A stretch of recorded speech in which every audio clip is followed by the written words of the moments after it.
a fun Panthers stat. I think it was 2020, the Bridgewater season, where it's like when the Panthers defense allowed less than 22 points, they were 5-0. And when they allowed more than 22, they were 0-11. So that's basically, you can bet on the Panthers you can bet on 20 points from the Panthers. It's like the old Lendale White joke where if you need, or the Jaylen Brown joke, if you need 27 points, they'll give you 20. If you need 13, they'll give you 20. That's what the Panthers are good for. 20 points with shitty quarterbacks. 20 points, but they got a 1.5 point line. James, this is a revenge game. Baker Mayfield, are you worried he's waking up feeling dangerous?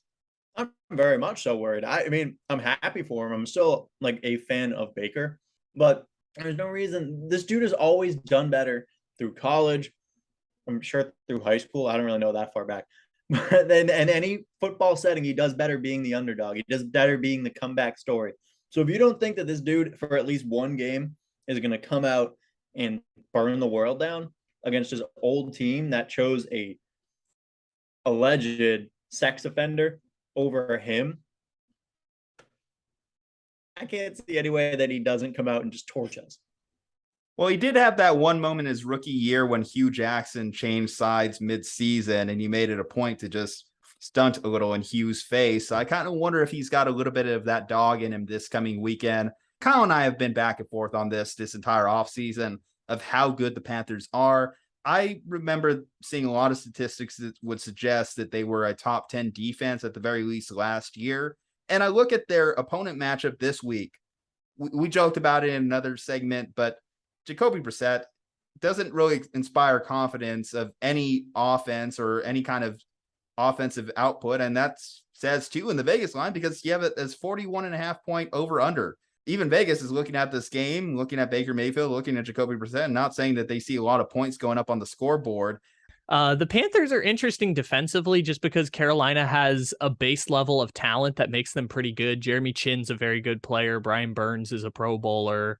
Obviously, the Browns are going to be heavy run scheming because even though they have decent wide receivers now, it's not as pathetic as, say, it was last year or the end of 2020. Like, Cleveland is at least looking okay there. I assume it's going to be heavy Nick Chubb, either in the running game or the passing game based on how they scheme their offense.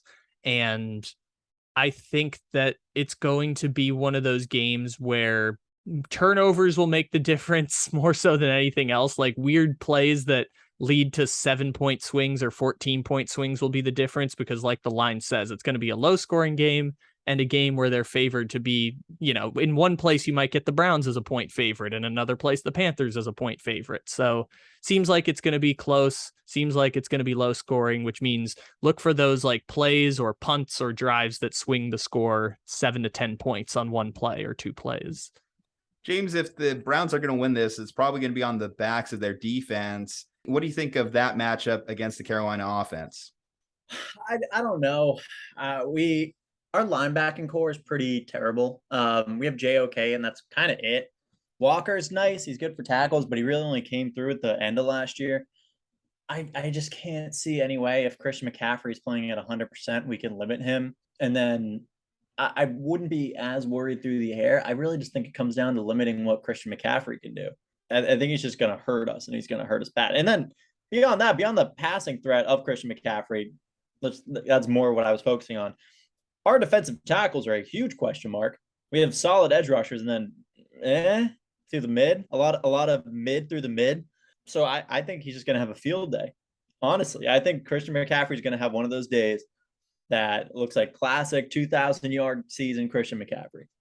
I am going to predict, I don't have the helmets this week. They'll come back in week 2, though. But I will predict the Carolina Panthers to win week 1 and start the season off 1-0, because one of my favorite stats in the world is that the Carolina Panthers have started the last 3 seasons 2-0, 3-1, and 3-0. And then post October 15th, the Carolina Panthers have a combined win-loss record of 5-31 over the last 3 seasons. So they start off hot, and they are literally the worst team in the NFL post October 15th. So Carolina's going to win this game. It's going to be a feel-good Baker Mayfield moment, and then they will go on to win 6 or 7 games.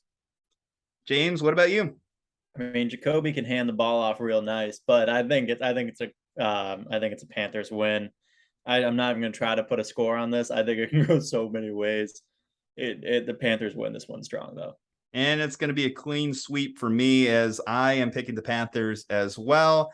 You mentioned Christian McCaffrey is out there. It is week 1. He is healthy. This is the healthiest that this Panthers squad potentially will be all season. That alone, I think, is going to be what separates them in this game. If you told me this was a game in which Christian McCaffrey was coming in a little gimpy, maybe I might swing in towards the Browns. Of course, the quarterback situation is just a question mark. Jacoby Brissett hasn't been a relevant starter for 4 or 5 years since Andrew Luck retired, or however long it's been. I just can't put any faith in him to carry the Browns through to a victory in this game, especially since it's on the road. So that's my thoughts. Panthers across the board. All right, guys, you probably noticed this segment's a little different, not just Kyle and I, but we also joined by a guest, James from Boda. James, we need you to drop all the obligatory plugs. That way people know where to find you. Hi, well, thank you for having me. You can find us everywhere at Boda Sports, BOTA.